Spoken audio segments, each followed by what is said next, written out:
ఖమ్మం వెళ్దాం. ఖమ్మంలో మా ప్రతినిధి ఉపేంద్ర మనకి అందుబాటులో ఉన్నారు. ప్రధానంగా చూసుకుంటే ఖమ్మం నుంచి ముగ్గురు మంత్రులు ఉన్నటువంటి పరిస్థితి కనిపిస్తుంది. క్యాబినెట్లో చోటు దక్కింది. ప్రధానంగా ఖమ్మం రాజకీయాలు ఎప్పుడు కూడా శరవేగంగా మారుతున్నాయి. రాజకీయ చైతన్యం మెండుగా ఉన్నటువంటి పరిస్థితి. సో ఈ నేపథ్యంలో రేవంత్ రెడ్డి ముఖ్యమంత్రి అయిన తర్వాత అక్కడ ఒక ఆర్టీసీ ప్రైవేట్ ఉద్యోగి హర్షం వ్యక్తం చేస్తూ ప్రధానంగా ముఖ్యమంత్రి అయిన తర్వాత తను మొక్కు చెల్లించుకునే అవకాశం ఉందని కూడా చెప్తున్నటువంటి పరిస్థితి. శ్రీశైలం కాలినడకన వస్తారంటూ ఆయన మొక్కుకున్నారు వీరలింగయ్య. సో ఆయన బయలుదేరినటువంటి పరిస్థితి కూడా కనిపిస్తుంది శ్రీశైలం. సో ఇలాంటి ఘట్టాలు జరుగుతుంటాయి. అంటే అభిమానాన్ని చాటుకునే విధంగా తన అభిమాన నేత ముఖ్యమంత్రి అవ్వటం అనేది హర్షం వ్యక్తం చేస్తూ కాలినడక వెళ్తున్నటువంటి పరిస్థితి కనిపిస్తుంది. ఖమ్మం సంబంధించి 3 పోస్టులు మంత్రి పదవులు వచ్చినటువంటి పరిస్థితి కూడా ఉంది. సార్ దీనిపై పూర్తి అప్డేట్స్ అందిస్తారు. ఎస్ చెప్పండి ఉపేంద్ర.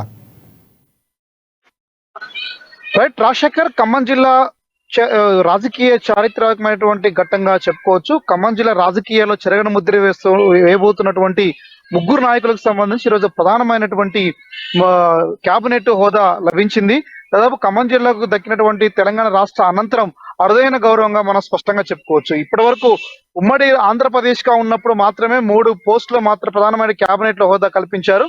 ప్రస్తుతం తెలంగాణ రాష్ట్రం ఏర్పడ్డాక కాంగ్రెస్ ప్రభుత్వం అధికారంలోకి వచ్చాక మొట్టమొదటిసారిగా ఈ రోజు క్యాబినెట్ విస్తరణలో ఏర్పాట్లో భాగంగా ఖమ్మం నుంచి బట్టి విక్రమార్క డిప్యూటీ సీఎం తో పాటు రెవెన్యూ బాధ్యతలు అప్పచెప్పారు. దాంతో పాటు సీనియర్ మంత్రి గత 40 ఏళ్ల రాజకీయ చాతురత కలిగినటువంటి నేత తుమ్మల నాగేశ్వరరావుకు సంబంధించి ప్రస్తుతం తుమ్మల నాగేశ్వరరావు కూడా రాష్ట్ర రోడ్డు భవనాల శాఖ మంత్రి వర్యులుగా మరోసారి అవకాశం కల్పించారు. అదే నేపథ్యంలో శ్రీనివాస్ రెడ్డికి సంబంధించి నీటిపారుదల శాఖ మంత్రిగా మరోసారి అవకాశం కల్పించారు. వీళ్ళు ముగ్గురు రాజకీయ నేపథ్యం కావచ్చు, ఖమ్మం జిల్లా పట్ల కమాండింగ్ కావచ్చు, ఖమ్మం జిల్లాలో ఉన్నటువంటి ప్రజా పలుకుబడి కావచ్చు, ఈ ముగ్గురు కూడా ఒక తనదైనటువంటి ముద్ర వేసుకొని రాష్ట్ర రాజకీయాలపై అద్భుతమైనటువంటి ప్రభావం చూపించడం నేతలుగా వీళ్ళ ముగ్గురుకు ఉంది. వీళ్ళని ముగ్గురు కూడా మొదట ముగ్గురికి అవకాశం వస్తుందా లేదా అనేటువంటి భావించినటువంటి నేపథ్యంలో ప్రస్తుతం రేవంత్ రెడ్డి నాయకత్వంలో నడుస్తున్నటువంటి తెలంగాణ రాష్ట్ర ప్రభుత్వానికి సంబంధించి ముగ్గురు నేతలకు కూడా ఒక అరుదైనటువంటి గౌరవం లభించిందని కూడా స్పష్టంగా చెప్పుకోవచ్చు రాజశేఖర్. ఇదే నేపథ్యంలో తెలంగాణ రాష్ట్రానికి సంబంధించి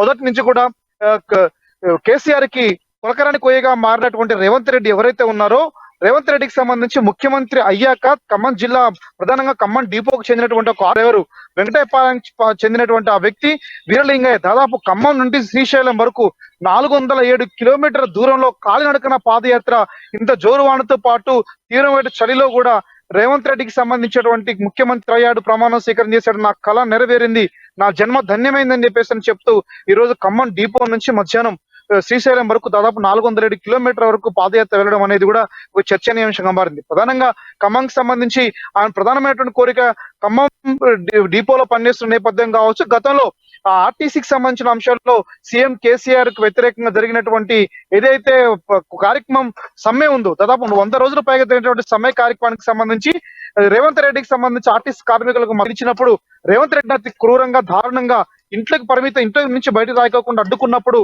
కిటికీలో నుంచి తన్నుకొని బయటకు వచ్చి పరిగెత్తుకుంటూ ఆర్టీసీ కార్మికుల దగ్గరకు వచ్చి మీకు భరోసా ఉందని చెప్పినటువంటి అంశం తాను ఇన్స్పైర్ అయ్యాను. ఈ ఖమ్మంలో ఉన్నటువంటి వ్యక్తిగా రేవంత్ రెడ్డి సీఎం కావాలని చెప్పేసి కాంగ్రెస్ గెలుపు కోసం నా వంతు కృషి చేశాను. నేను పొంగిరెడ్డి శ్రీనివాసరెడ్డి అందరి రాజకీయ పార్టీకి ప్రధాన కాంగ్రెస్ అభిమానిగా కొనసాగుతున్నాను.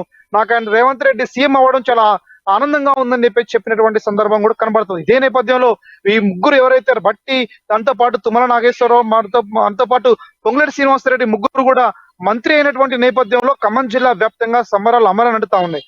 మొదట అటు మధుర నియోజకవర్గానికి సంబంధించినటువంటి ఒక సామాన్యటువంటి వ్యక్తిగా రైతు కుటుంబంలో పుట్టినటువంటి బట్టి విక్రమార్కకి సంబంధించి కూడా ఒక పవర్ఫుల్ లీడర్ గా గుర్తింపు తీసుకొచ్చారు. దాదాపు సీఎం అవుతాడు అనుకున్నటువంటి నేపథ్యంలో ఏఐసిసి అధిష్టానం నిర్ణయం మేరకు డిప్యూటీ సీఎం రెవెన్యూ బాధ్యతలు స్వీకరించిన అనంతరం కూడా ఒక అద్భుతమైన లీడర్ గా మధుర నియోజకవర్గ ప్రజానికానికి సంబంధించి అతన్ని భారీ మెజార్టీతో గెలిపించినటువంటి నేపథ్యంలో డిప్యూటీ సీఎం హోదా రావడం అనేది మధుర నియోజకవర్గ చరిత్రలో మొట్టమొదటిసారిగా అయినటువంటి వ్యక్తిగా ఈ రోజు రికార్డుకి ఎక్కినట్టు కూడా మనం స్పష్టంగా చెప్పుకోవచ్చు. అదే నేపథ్యంలో దాదాపు ఎన్ఎస్సీఐ కార్యకర్తగా అటు సెంట్రల్ యూనివర్సిటీలో ఎడ్యుకేషన్ చదువుకుంటూ కాంగ్రెస్ పార్టీ బలోపేతానికి నిరంతరం కృషి చేసి మన పాదయాత్ర దాదాపు ఆదిలాబాద్ నుంచి ఖమ్మం వరకు కూడా పాదయాత్ర నిర్వహించి కాంగ్రెస్ బలోపేతానికి కృషి చేశాడని చెప్పేసి కూడా ఇప్పటికే కాంగ్రెస్ శ్రేణిలో ఆ సమరాలు అమరానంటే ఆయన కూడా స్పష్టంగా చెప్పుకోవచ్చు. మరోవైపున ఒక రాజకీయ సునామీగా ఉన్నటువంటి పొంగులేటి శ్రీనివాసరెడ్డి గతంలోకి సంబంధించి కూడా వైఎస్ఆర్ సిపి నుండి దాదాపు ఒక 15 ఏళ్ల క్రితం శ్రీనివాసరెడ్డి అంటే సామాన్యుడు కూడా తెలియనటువంటి వ్యక్తి ప్రస్తుతం శ్రీనివాసరెడ్డి ఖమ్మం జిల్లా రాజకీయాల ఒక శాసించే వ్యక్తిగా ఖమ్మం జిల్లాకు సంబంధించి అతను రావడం అనేది కూడా చాలా అద్భుతంగా చాలా మంది ప్రజానీకం కూడా ఈరోజు సంతోషం వ్యక్తం చేస్తూ కాంగ్రెస్ గెలుపు బాటను ప్రయాణించేందుకోసం శ్రీనివాస్ రెడ్డి అహర్నిశలో కృషి చేసిందని చెప్పేసి అని కూడా చాలా మంది ప్రజానీకం అనుకున్నారు. కానీ మొదట ఆ కేబినెట్ హోదా తగ్గుతుందా లేదా అనేటువంటి అవకాశం ఉన్నటువంటి నేపథ్యంలో ఉదయాన్నే శ్రీనివాస్ రెడ్డికి ఫోన్ చేసి అవకాశం వచ్చింది నువ్వు రావాలని చెప్పి చెప్పడంతో కూడా ఖమ్మం జిల్లా వ్యాప్తంగా పొంగులేటి అభిమానులు కూడా హర్షధ్వనులు కూడా మారుమోగాయి. అదే నేపథ్యంలో బాణసంచి పేల్చి కూడా అనేక చోట్ల కూడా సంబరాలు జరుపుకుంటాను కూడా స్పష్టంగా చెప్పుకోవచ్చు. ఉపేంద్ర నేపథ్యంలో ఇంకోటి మన ప్రధానంగా ఖమ్మంకు సంబంధించి ప్రధానంగా ఏకగ్రీవంగా దాదాపుగా కాంగ్రెస్ పార్టీకి అనుకూలంగా పదవులు ఇచ్చినటువంటి పరిస్థితి కనిపిస్తుంది. దాదాపుగా అందరినీ గెలిపించినటువంటి పరిస్థితి ఖమ్మం నుంచి కనిపిస్తూ ఉంది. సో ఈ నేపథ్యంలో రాజకీయ చైతన్యం మెండుగా ఉన్నటువంటి ప్రాంతంగా గుర్తింపు పొందిన ఖమ్మంకు సంబంధించి ప్రధానంగా 3 పదవులు రావటం అంటే ఎలా చూడొచ్చు అంటారు? అంటే సంతృప్తికరం ఇచ్చినటువంటి రిజల్ట్కి సరిపోయినటువంటి మంత్రి పదవులు ఇచ్చారు, అభివృద్ధికి ఒక బాటగా 3 మంత్రులు ఇచ్చారని హర్షం వ్యక్తం చేస్తున్నటువంటి పరిస్థితి ఉందంటారా? రాజశేఖర్ ఖమ్మం జిల్లాకు సంబంధించి మనం మొదట అనుకున్నట్టు ఆంధ్రప్రదేశ్ రాష్ట్రంలో హోదా ప్రస్తుతం తెలంగాణ వచ్చింది.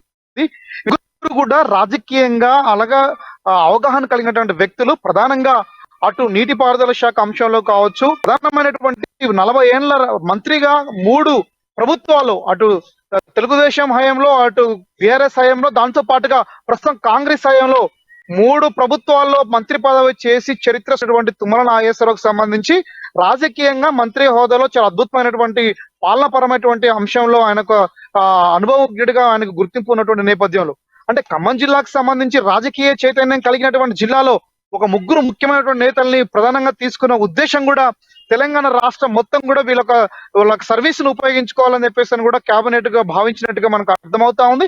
ఏఐసిసి కూడా ఆ రకమైన నిర్ణయం తీసుకున్నట్టుగా మనకు తెలుస్తా ఉంది. అటు తుమ్మల నాగేశ్వరరావు చేసినటువంటి అభివృద్ధి ఖమ్మం జిల్లాకు ఒక మార్కు ప్రదర్శించారు. గతంలో రోడ్డు భవనాల శాఖ మంత్రివర్యులుగా చేసినటువంటి నేపథ్యంలో తెలంగాణ ఉమ్మడి ఆంధ్రప్రదేశ్ లోనే ఒక అద్భుతమైనటువంటి పరిపాలన అధ్యక్షుడిగా అతను గుర్తింపు ఉన్నటువంటి సందర్భం కనబడతా ఉంది. ఇదే నేపథ్యం బట్టి విక్రమార్కకు కూడా అదే రకమైనటువంటి గుర్తింపు ఉంది. ఇటు పొంగులేటి శ్రీనివాస్ రెడ్డి వీళ్ళు 3 కూడా ఈ రాజకీయాలు శాసించే వాళ్ళని కేవలం ఖమ్మం జిల్లాకే పరిమితం చేయొద్దు. వీళ్ళ ఆలోచన, వీళ్ళ శక్తి, వీళ్ళకున్నటువంటి ఫ్యూచర్ విజన్, తెలంగాణ రాష్ట్ర అభివృద్ధి వీళ్ళ 3ని కూడా భాగస్వామ్యం చేయాలని చెప్పేసి ప్రధానమైనటువంటి కాన్సెప్ట్ తోటి ఈ రోజు రేవంత్ రెడ్డి ఆయన నాయకత్వంలో ప్రభుత్వం కోళ్లు తిరిగినటువంటి నేపథ్యం ఆ రకం నిర్ణయం తీసుకున్నట్టుగా మనకు స్పష్టం అర్థమవుతుంది. ప్రస్తుతం ఈ నిర్ణయం ఖమ్మం జిల్లాకు సంబంధించి ప్రధానంగా ఏదైతే ఖమ్మం జిల్లా అభివృద్ధిలో కీలకమైనటువంటి పాత్ర పోషించేటువంటి సీతారామ ప్రాజెక్ట్ ఏదైతే ఉందో సీతారామ ప్రాజెక్టు పూర్తి చేసేందుకోసం కూడా ఖమ్మం జిల్లాలో అటు తుమ్మల నాగేశ్వరరావు అటు బట్టి విక్రమార్క పొంగులేటి శ్రీనివాసరావు కార్యాచరణ రూపొందించుకుని ఆ రకంగా ముందుకెళ్తా ఉన్నారు.